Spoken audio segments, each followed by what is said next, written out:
Welcome to Real World Peaceful Parenting, a podcast for parents that are tired of yelling, threatening, and punishing their kids. Join mom and master certified parent coach Lisa Smith as she gives you actionable, step-by-step strategies that'll help you transform your household from chaos to cooperation. Let's dive in.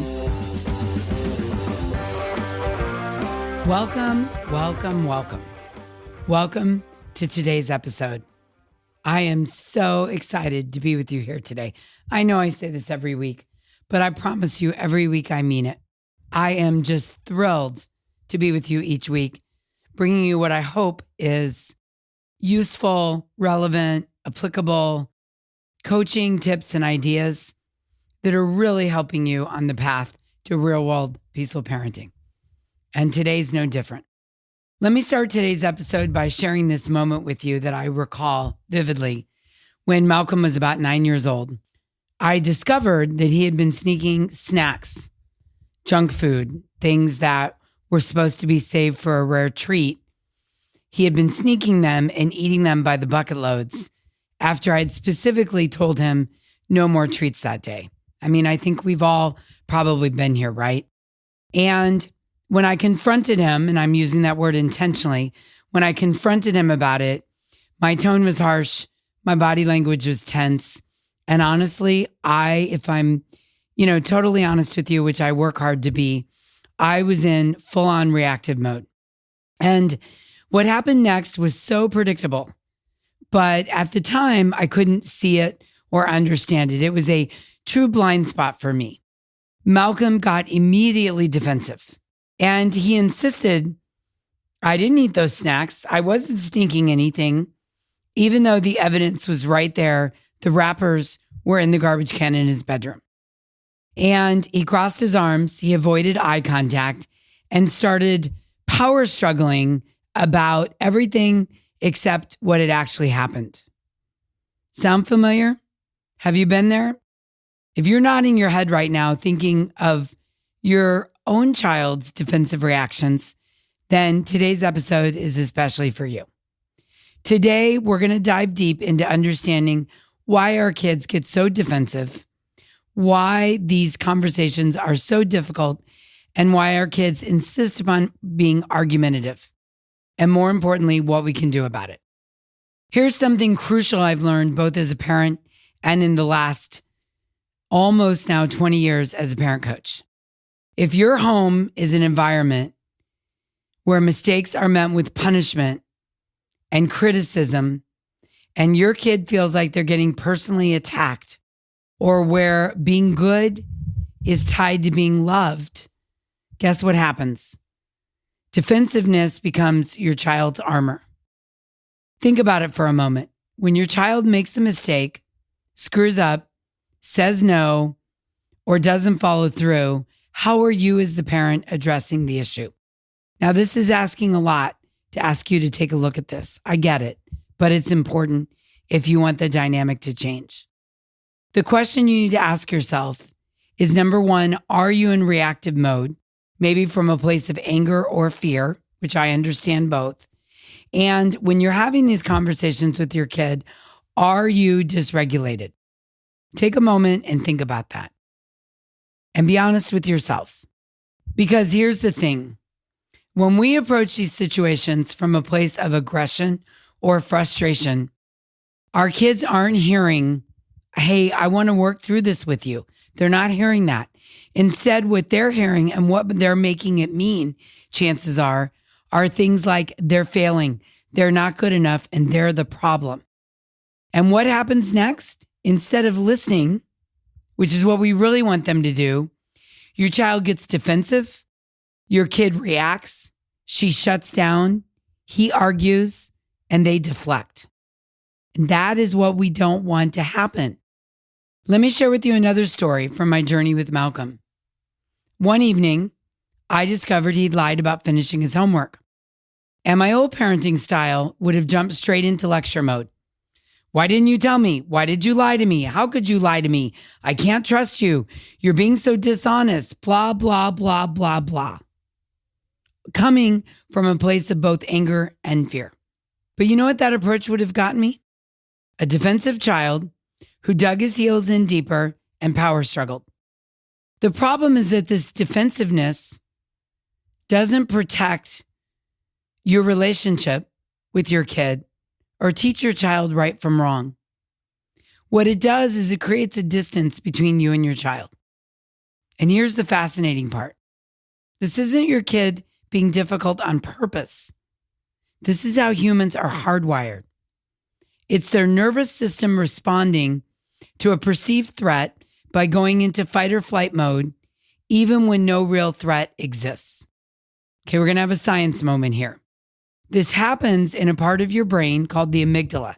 It's an almond-shaped looking part of your brain that sits right in the middle of the brain. And it's how humans are hardwired. When your child feels attacked or criticized, and they're feeling it when we're reacting and dysregulated, their brain goes into protection mode. It's like their emotional security system getting triggered by a false alarm. You're not trying to attack them. You don't mean to. Again, you might be coming from a place of anger or fear. But what's happening is, for whatever reason, their emotional security system is getting triggered by a, quote, false alarm. And in this moment, your kid's brain does not know the difference. This is honest to goodness true. Does not know the difference between being held at gunpoint and answering your question. And here's what I really want you to understand today, something that took me years to learn with Malcolm. Your regulation as the parent, your emotional steadiness is the anchor your child needs to feel safe enough to lower those defenses and report the facts. Let me say that again.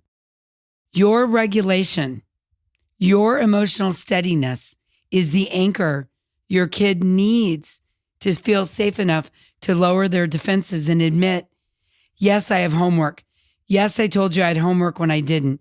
Yes, I got up in the middle of the night and got on my phone. Yes, I ate that chocolate you told me not to eat.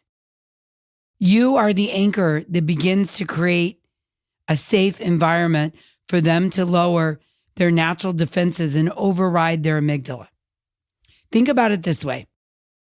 When we as a parent can control our emotions, when we can stay steady even in those challenging moments, we create a relationship with our kid or kids that our kid can actually relax into. And when your child can relax, really relax, and feel safe, it's when your child can hear you and can digest what you're saying so they can learn and grow, so the internal compass can get turned on. So the question then is, what happens when we can't regulate? Well, when our emotions set the tone of the household and we're dysregulated and reactive instead of pause and respond, our kids don't get that sense of safety. I'm not saying they're not safe. Their amygdala just doesn't feel safe. So instead of leaning into our presence, they're forced to hold it together. And on top of it, if you have a strong-willed or spicy kid like Malcolm was and still is, they often get defensive. Let me share something really vulnerable with you. There was a time when my emotions were like a weather vane, spinning with every challenge Malcolm presented. One moment I'd be calm and collected. The next moment I'd be reactive and harsh. And you know what? His defensiveness matched my instability. And it's because he couldn't relax into our relationship. And I think it's because he never knew which version of mom he was going to get. It didn't feel safe. It didn't feel naturally relaxing to him. If this is hitting you hard right now, and if you're feeling that knot in your stomach, recognizing yourself in my story, please know you're not alone. Here's the good news, and I mean really good news. When you master self-control and learn to regulate your own nervous system, you gain the tools to lead your family with safety, steadiness, strength, and clarity. Imagine this for a moment. Imagine a home where your presence brings peace instead of pressure, even when your kids screw up at any age, even when your kids make a mistake, even when they storm, don't listen, and don't tell the truth. Imagine a home where your child feels safe, supported, and free to be themselves because they trust your emotional stability. That's what real-world peaceful parenting leadership looks like. Here's something critical to understand on that path. If we respond negatively or punish our children for being truthful, we unintentionally teach them to withhold information. I feel like I need to say that again. If we respond negatively, if we react, if we yell and shout and threaten and punish our children for finally being truthful, we're unintentionally teaching them to withhold information. And over time, this erodes trust and creates a gap in communication that only widens as they grow. Think about it. Today, it might be about sneaking candy or lying about screen time. But what happens when the secrets become bigger? When they're teenagers facing peer pressure or difficult choices? Okay, but imagine this. When children feel safe being honest, when they know you're on their side to help, not to scare or judge them, something amazing happens. They feel safe coming to you, even with difficult truths. This mindset sets the tone for a household where trust and understanding take center stage. Strengthening your relationship and keeping the lines of communication open for years to come. When you develop these skills, something magical happens.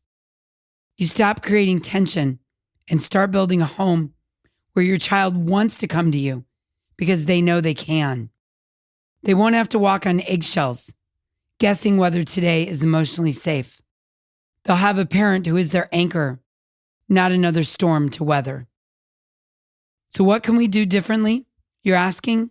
Okay, let me share 4 powerful strategies that have transformed not only my relationship with Malcolm, but have helped thousands of families around the world. You ready? Number 1, check in with yourself first. Before addressing any situation, pause. Take a breath. Are you in reaction mode or pause and respond mode? And if you're in reaction mode, do your best to get in pause and respond mode before proceeding. Number 2, offer co-regulation. This isn't just about staying calm. It's about being the emotional anchor your child is needing in that moment. When you regulate your nervous system, you create a safe harbor for your child to process their emotions without defensiveness getting in the way. Number 3, use language that lowers defenses. Let me give you some specific phrases that work wonders. Thank you for telling me. You're safe here. I just want to understand what happened. Do you want my advice or do you just want me to listen? How are you feeling about what happened? What do you think you could do differently next time? It took courage to tell me that. I appreciate your honesty. You're human, and all humans make mistakes. You're not in this alone. We'll figure this out. Even though you messed up, I've got your back. Those are good, yeah? Write those down. Number 4, know when to pause. If you feel the defensiveness rising in either of you, it's okay. No, let me say it's recommended to take a break. You can always, always, always come back to the conversation when you're both regulated. Let me show you how these strategies work in real life situations. Here's how the same scenarios can play out differently. Scenario 1, your child hasn't done their homework. The old way might be, why haven't you done your homework? You always wait till the last minute. You're so irresponsible. If you pause and respond, it might look like, hey, I've noticed you haven't started your homework yet. What's your plan for getting it done? Would you like some help figuring out where to start? Scenario number 2, your teen breaks curfew. Your old way might be, I can't believe you're late again. Clearly you don't respect me or the rules. You're grounded. The new way might be, I was worried when you weren't home on time. Let's talk about what happened. I want to understand and make sure you're safe. And then tomorrow we can talk about the consequences and next steps. But thank you for sharing with me what happened. Scenario 3, your child lies about eating the extra candy. The old way. You're lying to me. I can see the wrappers. You're sneaky and dishonest and you're a liar. I hate liars. The new way. Hey, I see candy wrappers in your room. And I want to make sure that we're creating a safe place where you can tell me the truth. What made you feel like you couldn't be honest with me when I asked you about the candy? Notice how each new approach keeps the focus on problem solving and understanding rather than criticism and punishment. This is how we help lower our kids' defenses while being the anchor and still addressing the behavior and setting limits and boundaries and consequences for this time or next time. So I want you to try something this week. Next time your child does something that really triggers a defensive response, maybe they're sneaking screen time or you discovered they haven't done their chores, pause before reacting. Take a deep breath and ask yourself, how can I approach this in a way that keeps their defenses down? Yeah? Okay, here's your homework for this week. Number 1, notice a moment where your child gets defensive. Write down what happened just before. Check in with yourself. What was your tone? What were your words? What was your body language? And number 2, choose one phrase that I shared today and practice using it in a challenging moment. Remember, this isn't about letting your kids get away with things. We're not here to turn you into a permissive parent. It's about addressing issues in a way that maintains connection and actually allows your message to be heard. That's what I want for you and your kids. And if you're feeling the weight of the daily power struggles, if you're tired of the disrespect and the drama, and you're ready for change, then I have something especially for you. I'm hosting a free masterclass on Thursday, February 27th, 9 a.m. Pacific, 10 a.m. Mountain, 11 a.m. Central Time, and 12 p.m. Eastern Time. And it's called How to Get Your Kids to Do What You Ask the First Time Without Yelling, Threatening, or Punishing. Now hear this, even if you've read all the parenting books, listen to every podcast, and try everything suggested on Facebook, and nothing's working, this class is for you. In just 90 minutes, I'm going to show you how to get your kids to actually listen and hear you, how to get your kids to cooperate more and show you respect, and how to get your kids to do what you ask the first time. And I promise you this, you're not alone. It's never too late. It's not your fault. You need a few new tools to change this around, and I'm here to help. And we can accomplish this in just 90 minutes. So if this speaks to you in any way, I want you to head over to thepeacefulparent.com/masterclass to save your spot. It's completely free. And if you can't make it live, you can still sign up and we'll send you a recording. I cannot wait to show you what's possible when we lower our kids' defenses and create real connection. So in closing, I want you to hear your child's defensiveness isn't a sign that they're difficult or disrespectful or broken. It's often a sign that they need a different approach, one that helps them feel safe enough to lower their shield and really hear you. You've got this. I know it. And if you don't feel like you can do it on your own, please sign up for this masterclass where we can begin to do it together. I can't wait to meet you there and help you.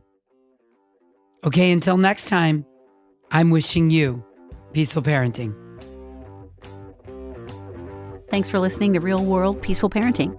If you want more info on how you can transform your parenting, visit thepeacefulparent.com. See you soon.